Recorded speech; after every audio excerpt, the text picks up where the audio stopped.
کامیابی دینے والی ذات رب کائنات کی ہے. کوانٹٹی دیکھ کر مرعوب نہ ہو جایا کرو. اس میں ایک میسج یہ بھی ہے، یار اتنے سارے لوگ اس کی بات مانتے ہیں، کچھ تو ہوگا، ہیں اتنے سارے لوگ اس کے مرید ہیں، اتنے سارے لوگ اسے پہچانتے ہیں، اتنے سارے لوگ اس کے پیچھے بھاگتے ہیں، تو کچھ تو ہوگا. کوانٹٹی، یہ مائٹ از آلویز رائٹ کا فارمولا ہی غلط ہے. ہاں، جو اللہ رسول سے سچی محبت کرے، اللہ تبارک و تعالیٰ کا پیارا ہو، وہ رائٹ ہے، چاہے تھوڑے ہی کیوں نہ ہو. اب اللہ پاک نے کیا کیا، 80 لوگ تھے. یہ 80 لوگ جب کشتی میں گھوم رہے تھے، تقریباً 6 مہینے تک یہ کشتی گھومتی رہی.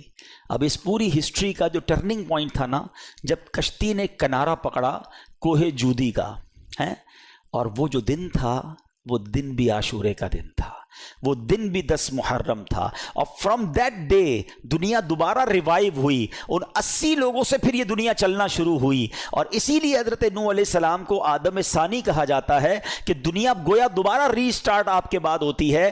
اور جتنے انبیاء حضرت نوح علیہ السلام کے بعد آئے وہ سب آپ ہی کی اولاد سے تھے، اس لیے آپ کو ابو الانبیاء بھی کہا جاتا ہے. تو try to understand the importance of the day of the 10th of Muharram. یہ عاشورہ کا دن حضرت امام حسین کے واقعے سے پہلے بھی ایک ہسٹوریکل ڈے تھا، اور کمال کے واقعات اس دنوں میں ہوئے. حضرت یونس علیہ السلام ہیں، ان کی زندگی کا ٹرننگ پوائنٹ کیا تھا؟ جب وہ مچھلی کے پیٹ میں چلے گئے. اب وہ ایسا اندھیرا تھا، مچھلی کے پیٹ سے کون زندہ آتا ہے؟ مگر آپ وہ دعا کرتے رہے جس کو آج ہم آیت کریمہ کہتے ہیں، لا الہ الا انت سبحانک انی کنت من الظالمین. یہ وہ وظیفہ ہے. علماء کہتے ہیں آج بھی اگر کوئی مشکلوں کے اندھیروں میں پھنس جائے، وہ یہ وظیفہ کرے، اللہ اسے اجالا عطا فرما دے گا. اب مچھلی کے پیٹ سے کس دن نکلے؟ وہ دن بھی 10 محرم کا دن تھا. سبحان اللہ. اور آگے چلتے ہیں. حضرت یعقوب علیہ السلام کی بینائی، آپ کی بینائی ضعف ہو گیا تھا، بہت کمزور ہو گئی تھی، آئی سائٹ. بڑا طویل واقعہ ہے. وہ جو بینائی کا ضعف کمپلیٹلی دور ہوا، وہ بھی عاشورے کا دن تھا. حضرت یوسف علیہ السلام کی ہسٹری، یہ تو وہ واقعہ ہے جس کو احسن القصص کہا گیا. قرآن میں حضرت یوسف کے واقعے کو بہترین قصہ قرار دیا گیا. نہیں پڑھا ضرور تفسیر قرآن میں پڑھیں. اچھا، اس واقعے کا بھی ٹرننگ پوائنٹ کیا تھا؟ جب آپ کے بھائیوں نے آپ کو کنویں میں ڈال دیا تھا. لائف تو آلموسٹ ختم ہو گئی نا، آپ کنویں سے تو چھوٹا بچہ ہے، وہ کیسے باہر آئے گا؟ مگر وہ ایک عجب داستان ہے کہ آپ کو کنویں سے رہائی ملی. وہ جو کنویں سے نکالا گیا تھا، وہ دن بھی 10 محرم کا دن تھا. اللہ اکبر. اچھا، سبحان اللہ. اب اس دن حضرت ایوب علیہ السلام، صبر ایوب بڑا مشہور ہے.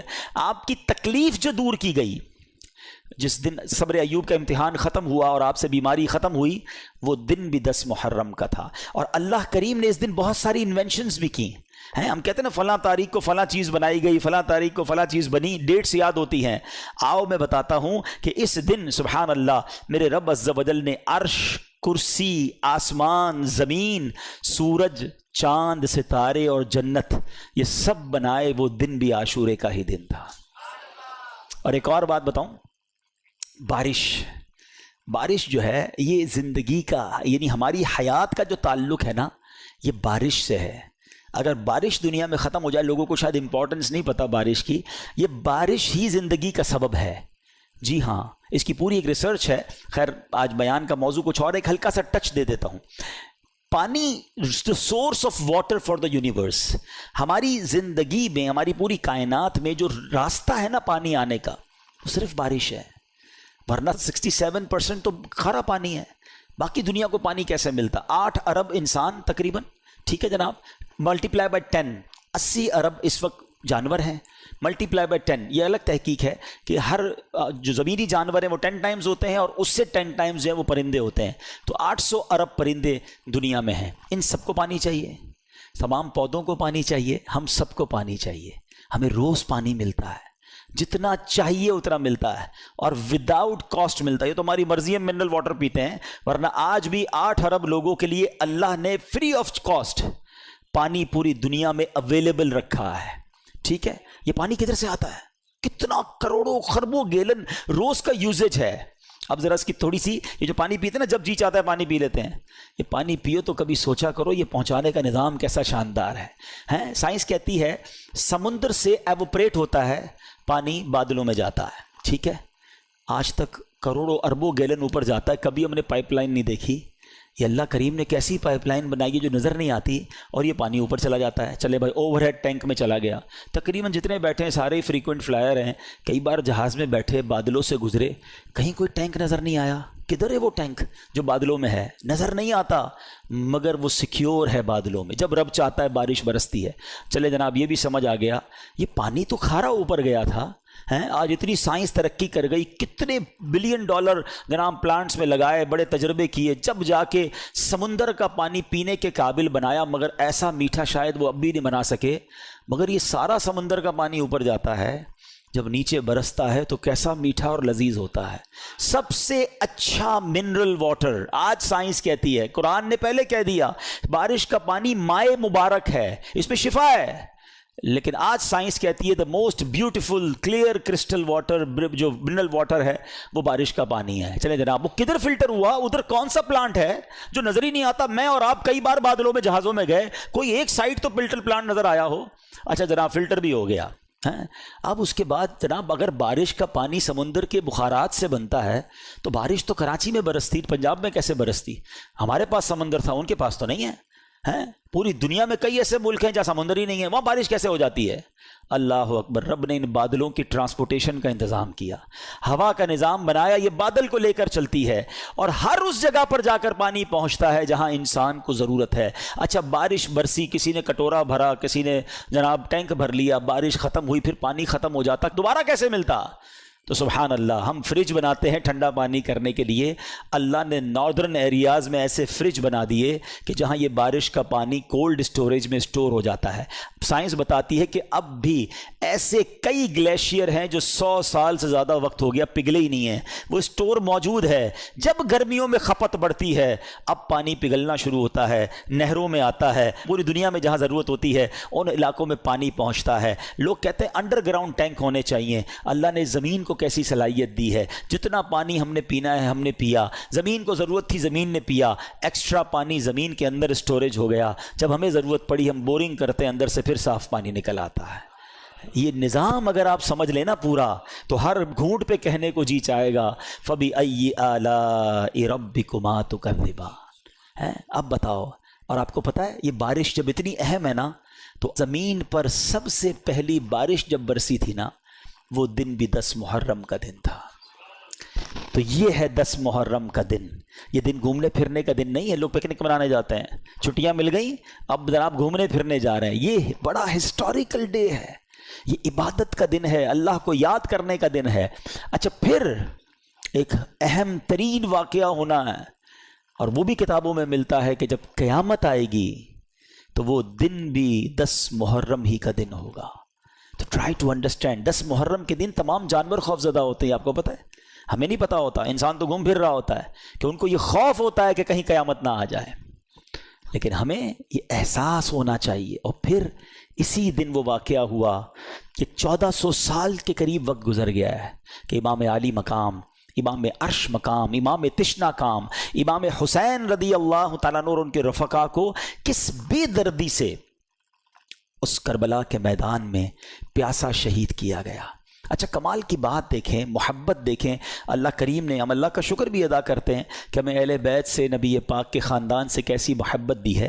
ہم میں سے کئیوں کے والدین کا انتقال ہو گیا ہے, ماں سے بڑھ کر تو کوئی نہیں نا, والد سے بڑھ کر تو کوئی نہیں, لیکن جیسی تکلیف ان کے انتقال کے وقت ہوئی تھی 2-3 سال 4 سال میکسیمم 5-7 سال کے بعد وہ تکلیف نہیں ہوتی ہیں, وہ تکلیف نہیں ستاتی. مگر 1400 سال ہو گئے ہیں, جب بھی کربلا کا واقعہ سنتے ہیں, جب بھی امام حسین اور ان کے خاندان کی مظلومیت سنتے ہیں تو آنکھوں میں آنسو آ جاتے ہیں, دل تڑپنے لگ جاتا ہے کہ یہ کیا کیا تھا ان لوگوں نے.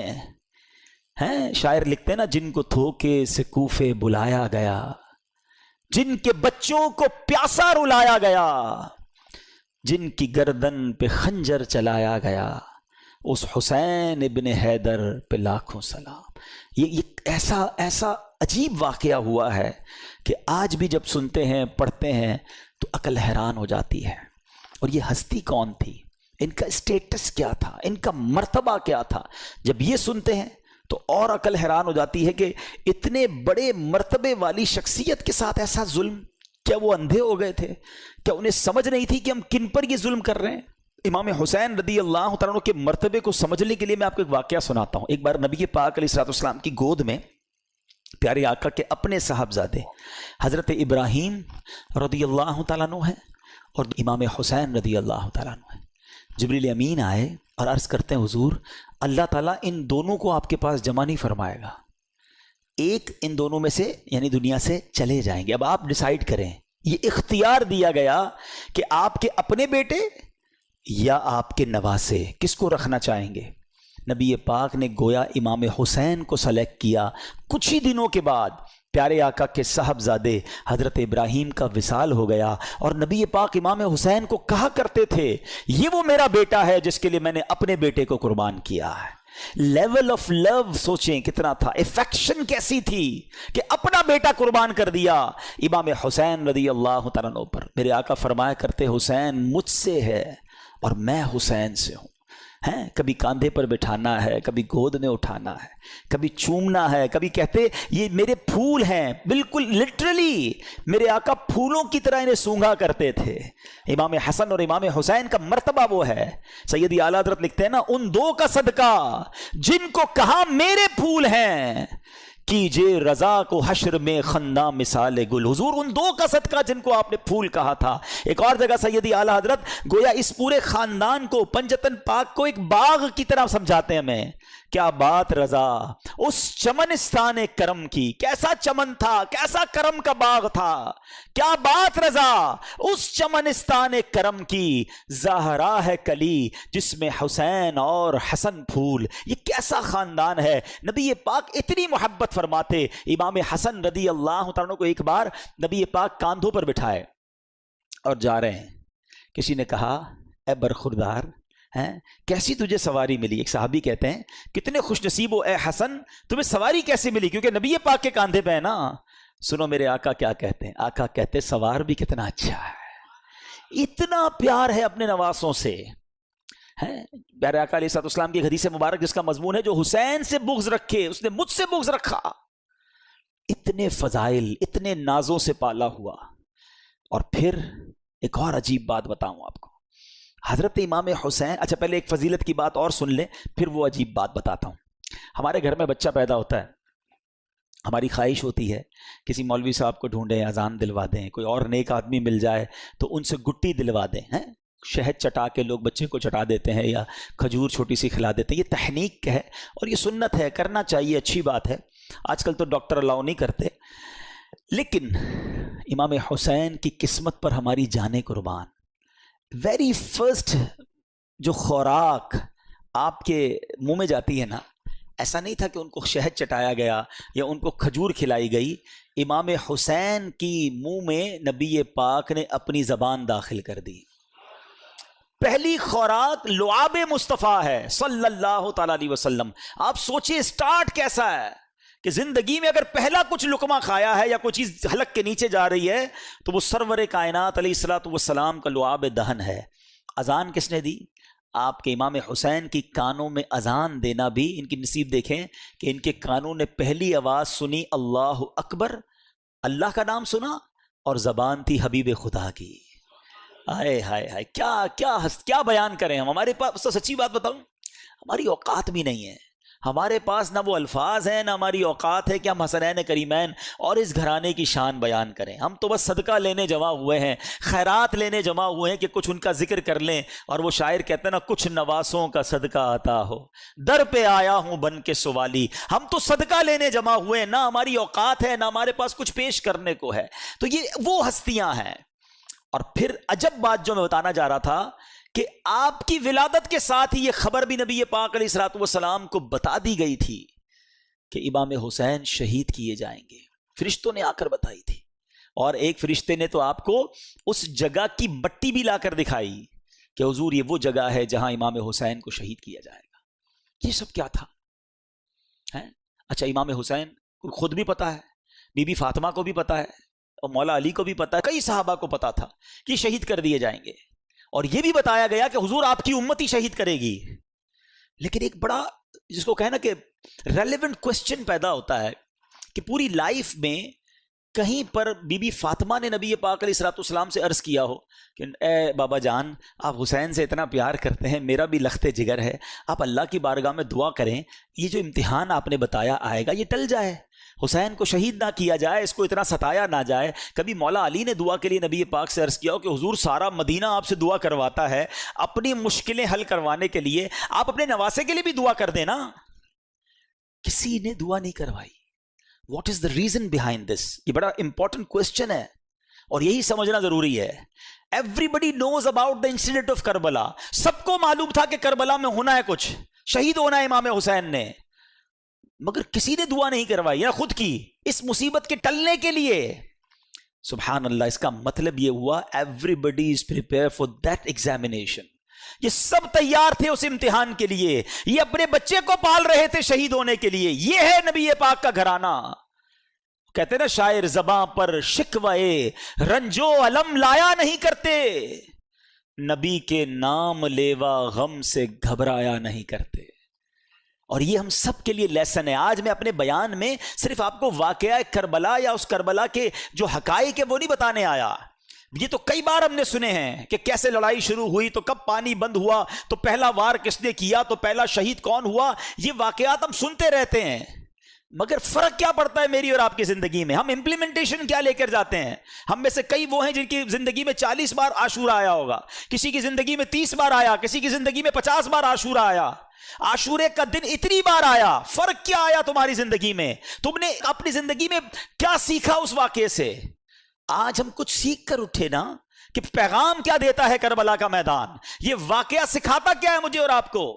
پہلا میسج یہ سمجھو کہ ہر بندہ تیار تھا امتحان کے لیے, اور آج ہم ہے کہ چھوٹا سا امتحان آ جائے تو زبان پر شکوہ ہے, شکایات ہیں, کمپلینز ہیں, بس یار بہت پریشان, سر میں درد ہے کہ جاتا نہیں, پیٹ کا درد تڑپاتا رہتا ہے, بس ہر وقت کمر میں درد رہتا ہے, بھائی کاروبار بڑا ہی مندہ ہے, طبیعت میں مزہ نہیں ہے, بس یار پریشان ہوں, پتہ نہیں کیا زندگی کو ہو گیا. جس کو دیکھو کمپلینز ہیں, شکر نہیں ہے, اور آزمائش کے لیے پریپیئر بھی نہیں ہے کیونکہ قرآن نہیں پڑھتے. حالانکہ قرآن میں رب عز و جل نے باقاعدہ اناؤنس کر دیا ہے. سورہ بقرہ کی بڑی مشہور آیت ہے, کئی بار سنی ہوگی, وَلَنَبْلُوَنَّكُمْ بِشَيْءٍ مِّنَ الْخَوْفِ وَالْجُوعِ وَنَقْصٍ مِّنَ الْأَمْوَالِ وَالْأَنفُسِ وَالثَّمَرَاتِ وَبَشِّرِ الصَّابِرِينَ الَّذِينَ إِذَا أَصَابَتْهُم مُّصِيبَةٌ قَالُوا إِنَّا لِلَّهِ وَإِنَّا إِلَيْهِ رَاجِعُونَ. اچھا, اسی آیت سے پہلے جو آیت جہاں سے سٹارٹ ہوا, یہ ٹاپک سٹارٹ ہوا ہے, تو کیا فرمایا؟ یا ایھا الذین آمنوا استعینوا بالصبر والصلاۃ ان اللہ مع الصابرین. پہلے سے قرآن گویا آپ کا مائنڈ سیٹ کر رہا ہے کہ دیکھو اللہ صبر کرنے والوں کے ساتھ ہے. اے ایمان والو مدد طلب کرو نماز سے اور صبر سے, اور پھر کہا اللہ صبر والوں کے ساتھ, اور پھر آگے ٹاپک شروع ہوتا ہے کہ ہم ان قریب تمہیں آزمائیں گے. وَلَنَبْلُوَنَّكُمْ, کن چیزوں سے؟ اچھا لسٹ بھی دے دی قرآن نے. تمہیں بھوک سے آزمائیں گے, غربت آ جائے گی, تمہارے پھل کم ہو جائیں گے, تمہارا مال کم ہو سکتا ہے, تمہیں خوف بھی ہو سکتا ہے دشمن کا, ڈیفیکلٹیز آ سکتی ہیں لائف میں. لیکن پھر آگے کیا کہا؟ وَبَشِّرِ الصَّابِرِينَ, خوشخبری ہے صبر والوں کے لیے. جب ان پر مشکل آتی ہے تو کہتے ہیں ہم اللہ ہی کا مال ہیں اور اللہ ہی کی طرف لوٹائے جائیں گے. تو اس کا مطلب یہ ہوا کہ ایسا نہیں ہوگا کہ زندگی میں کبھی مجھ پر اور آپ پر کوئی پرابلم نہیں آئے گی, آ چکی, آگے بھی آئیں گی. لیکن قرآن کہتا ہے خوشخبری ہے صبر والوں کے لیے کہ جب پرابلم آتی ہے تو پریپیئر ہوتے ہیں, اللہ کا شکر ادا کرتے ہیں, صبر کرتے ہیں. تو کربلا کا میدان, کربلا کا یہ انسیڈنٹ صبر کا درس دیتا ہے. آج سے نیت کریں کہ مشکلوں پر بے صبری نہیں بلکہ صبر کا دامن تھامیں گے, اللہ کی رضا پر راضی رہیں گے. اب آگے چلتے ہیں. یہ کربلا کا جب واقعہ ہوتا ہے تو امام حسین رضی اللہ عنہ کو تو دھوکے سے بلایا گیا نا.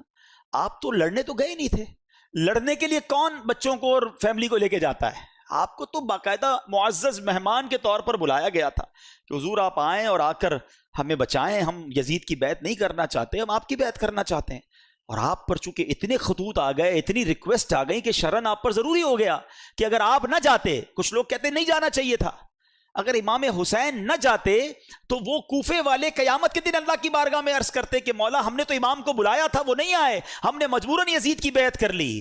تو امام پر گویا شرعن لازم ہو چکا تھا کہ آپ ان کی بیعت کر لینے کے لیے، ان کی ہدایت کے لیے، کیونکہ وہ بلا رہے تھے، آپ جاتے، اور آپ نے بہت خوبصورت پلان ترتیب دیا، خطوط آ چکے تھے، ایویڈنسز موجود تھے، مگر آپ نے کراس چیک کرنے کے لیے مسلم بن عقیل رضی اللہ تعالیٰ عنہ کو بھیجا کہ آپ جائیے، وہاں جا کر پہلے حالات دیکھیے، پھر آپ بتائیں گے تو ہم آ جائیں گے۔ حضرت مسلم بن عقیل پہنچتے ہیں، سب لوگوں نے بڑا ویلکم کیا، ہزاروں لوگوں نے آپ کی بیعت کر لی، اور آپ نے خط لکھ دیا امام حسین کو کہ حضور یہاں تو ایوری تھنگ از اوکے، ہر بندہ آپ کے لیے انتظار میں ہے، آپ آئیے۔ انفارچونیٹلی دیکھیں کہ خط ادھر پہنچتا ہے، امام حسین ادھر روانہ ہوتے ہیں، اور ادھر کوفے والوں نے غداری کی، اور وہاں حضرت مسلم بن عقیل سے دھوکہ کیا، آپ کو شہید بھی کر دیا گیا، حضرت مسلم بن عقیل کے بچوں کو بھی شہید کیا گیا، اور حضرت مسلم بن عقیل رضی اللہ عنہ آخری وقت تک کہتے رہے کہ کاش میں وہ خط نہ لکھتا۔ آج کل کا دور تو تھا نہیں کہ کال کر دی جاتی، کوئی ذرا واٹس ایپ کر دیا جاتا، ایک خط پہنچ چکا تھا امام حسین کے پاس کہ جناب ایوری تھنگ از اوکے، آپ ٹریول کر چکے، اور ادھر حضرت مسلم بن عقیل کو شہید کر دیا گیا۔ اب آپ جب کربلا کے قریب پہنچتے ہیں اور آپ کو ریزسٹ کیا جاتا ہے، آپ کو انٹرسپٹ کیا جاتا ہے، جو یزیدی لشکر تھا، اب یہ لشکر 22,000 کا لشکر ہے۔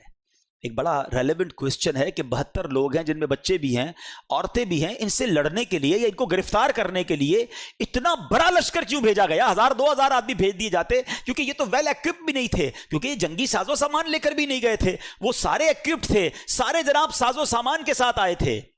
تو جواب یہ ملتا ہے کہ وہ جانتے تھے کہ ان کی رگوں میں شیر خدا کا خون ہے، یہ اتنا آسانی سے ہاتھ نہیں آئیں گے، اگر یہ لڑنے پر آ گئے تو 2-4 ہزار تو مسئلہ ہی کوئی نہیں ان کے لیے ہے، تو اس لیے خوف کے عالم میں 22,000 کا لشکر بھیجا گیا۔ یہ کربلا کے اس واقعے سے ایک اور پیغام کیا ملتا ہے؟ پیغام یہ ملتا ہے کہ اس واقعے میں جو امام حسین رضی اللہ تعالیٰ عنہ کے جو قافلے والے تھے، تلواروں کے سائے تھے، دشمنوں کا خوف تھا، مگر سجدے تھے، تلاوت تھی، عبادت تھی، اور ادھر یزیدی لشکر میں ناچ تھے، گانے تھے، رقص و سرور تھا۔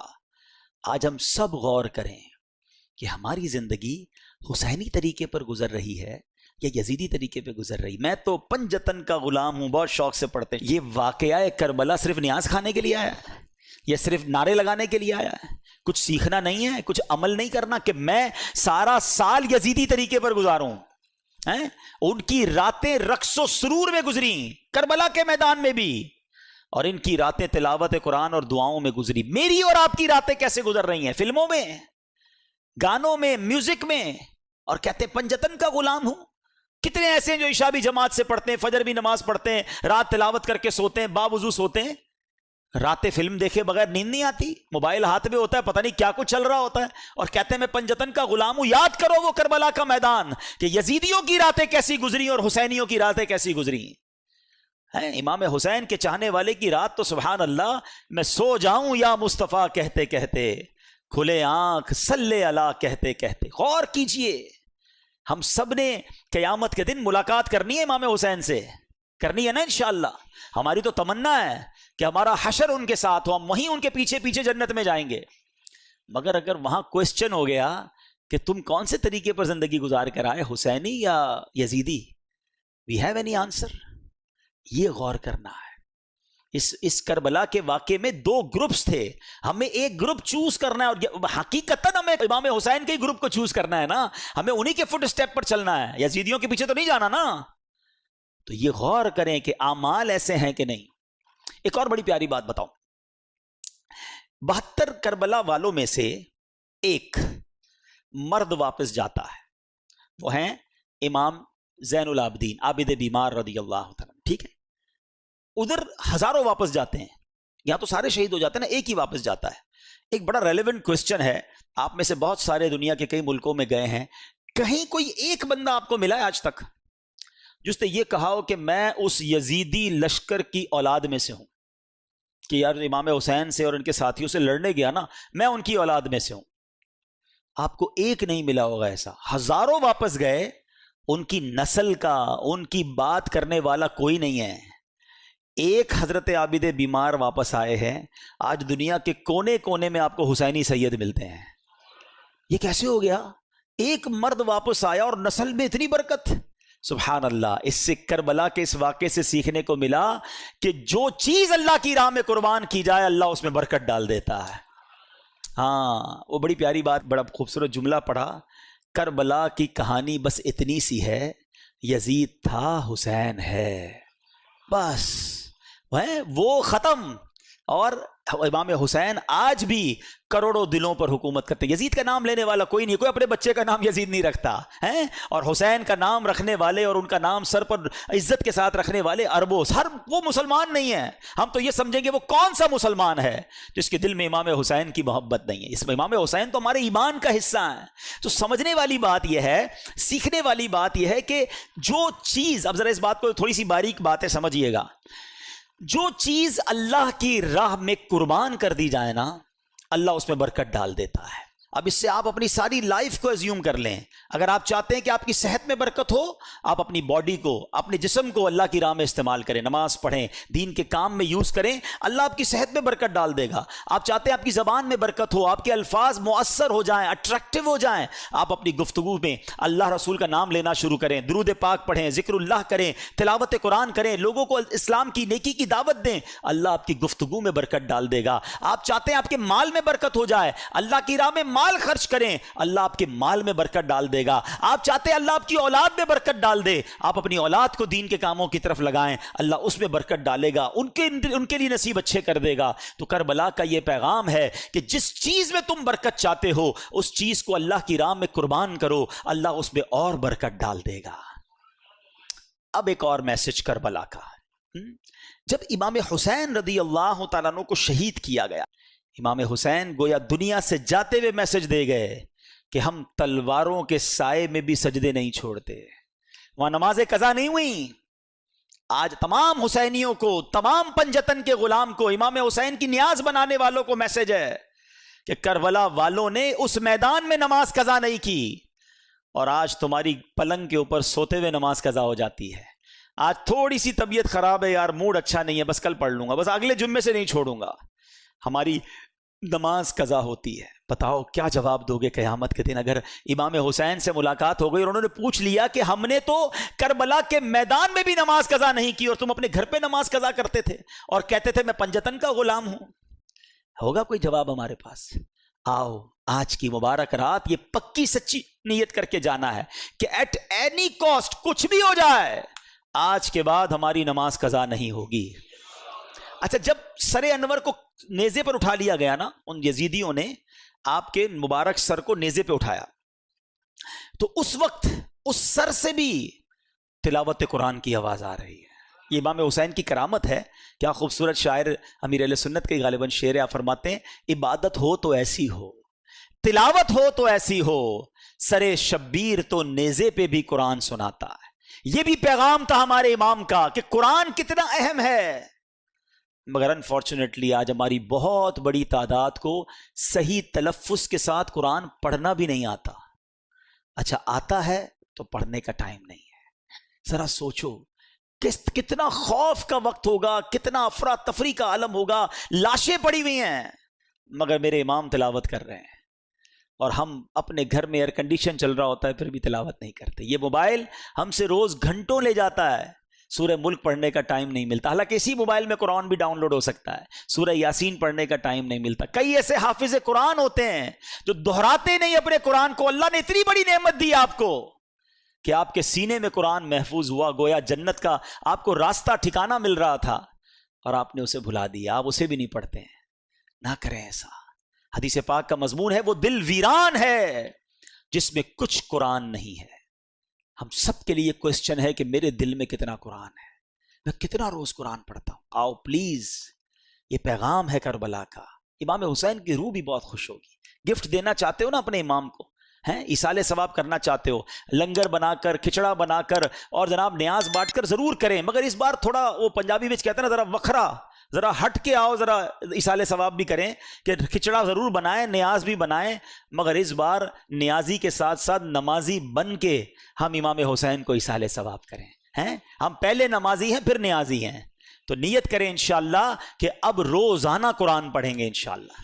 ہاں یہ عاشورے کا دن ٹرننگ پوائنٹ بنے نا میری زندگی میں, تو فائدہ ہوا نا کہ میں نے کربلا کے انسیڈنٹ سے یہ سیکھا کہ وہ وہاں نہیں چھوڑتے تھے تلاوت میں یہاں چھوڑ رہا ہوں اور پھر کہتا ہوں پنجتن کا غلام ہوں.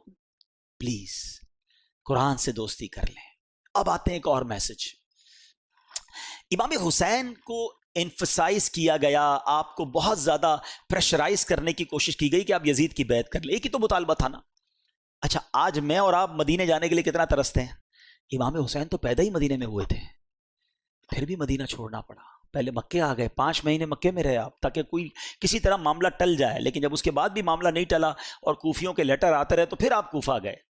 مدینہ چھوڑنا پڑا, سب کچھ چھوڑنا پڑا, خاندان چھوڑنا پڑا, پھر شہید بھی ہو گئے. جب اتنا زیادہ برڈن ہونا, یعنی کسی کے سر پر کوئی پسٹول رکھ دے, تو شریعت بہت ساری چیزوں کی اجازت دے دیتی ہے کہ جب جان جانے کا خوف ہو تو کئی ایسے کام جو حرام ہوتے ہیں وہ حلال ہو جاتے ہیں فار دا ٹائم بینگ. اس کی پوری تفصیل ہے. یعنی اگر کوئی کسی کے ماتھے پر پستول رکھ کر بعد اللہ کہے کفریہ کلمہ کہہ دو, تو جان چونکہ بڑی اہمیت ہے اسلام میں, تو ایک لیول ایمان کا وہ ہے کہ بندہ شہید ہو جائے کہ نہیں کہتا, لیکن اجازت شریعت یہ دیتی ہے کہ وہ دل میں ایمان رکھ کر زبان سے کوئی ایسا جملہ کہہ دے جس سے اس کی جان بچ جائے, مگر دل میں ایمان ہونا ضروری ہے. یعنی میں سمجھا رہا یہ چاہ رہا ہوں کہ ایسی پوزیشن میں بہت سارے کاموں کی اجازت مل جاتی ہے. تو امام حسین بھی کمپرومائز کر لیتے, کیوں اب پورے خاندان کو شہید کروا دیا؟ یہ ریلیونٹ کوسچن بنتا ہے. مگر میرے امام جانتے تھے کہ اگر آج میں نے کمپرومائز کر لیا نا تو پھر نانا کی ساری امت کے لیے ایک مثال بن جانی ہے کہ جب حسین کمپرومائز کر سکتے ہیں تو پھر تو ہم بھی کر سکتے ہیں. آپ نے باطل کے آگے سر نہیں جھکایا, سر کٹا دیا, نانا کے دین کو سر بلند کر گئے. یہ میسج ہے ہم سب کے لیے, ان تمام لوگوں کے لیے جو آج چھوٹی چھوٹی باتوں پر کمپرومائز کر رہے ہیں. ارے جناب کیا کریں, پورے سبھی لوگ جھوٹ بولتے ہیں, سچ کا زمانہ نہیں, تھوڑا بہت جھوٹ تو ہم بھی بول لیتے ہیں. کمپرومائز کیا نا. ساری مارکیٹ ملاوٹ کرتی ہے جناب, جھوٹ بول کر کاروبار کرتی ہے. میں نہیں کروں گا تو جناب میرا مال نہیں بکے گا, ہماری مارکیٹ کے لیے کرنا پڑتا ہے. کر لیا کمپرومائز. بچے کی شادی ہے, کیا کریں, پورے خاندان والوں کا رسم و رواج ہے, نہیں کریں گے تو خاندان والے ناراض ہو جائیں گے, ہمیں کنجوس سمجھیں گے, منہ دینا پڑتا ہے جناب خاندان والوں کو. ناچ گانے کر لیے, حرام کام کر لیے, کر لیا کمپرومائز. ارے دوستوں میں بیٹھتا ہوں بھائی, سارے دوست اب تاش کھیلتے ہیں, سارے روز جوا کھیلتے ہیں, اب پتہ نہیں کمپیوٹر پر کیا کیا کر رہے ہوتے ہیں. تھوڑا بہت مجھے بھی پر کمپنی دینی پڑتی ہے ورنہ سب مذاق اڑائیں گے, تھوڑا بہت تو کرنا پڑتا ہے. کر لیا کمپرومائز. یہی تو امتحان تھا تمہارا. وہ کربلا کے میدان میں جان لٹا گئے, کمپرومائز نہیں کیا.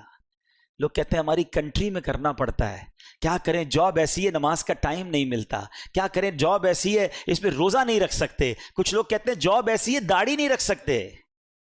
تم کمپرومائز کر رہے ہو چند پیسوں کی خاطر, ہے دنیا کی خاطر. میرے امام نے کربلا کے میدان میں سکھایا تھا کہ باطل کے آگے سر نہیں جھکانا.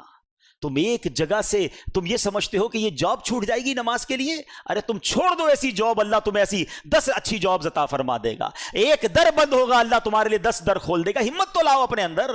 پھر کہتے ہو میں پنجتن کا غلام ہوں, اور ہر بات میں کمپرومائز, ہر چھوٹی بات میں پھسل جاتے ہیں.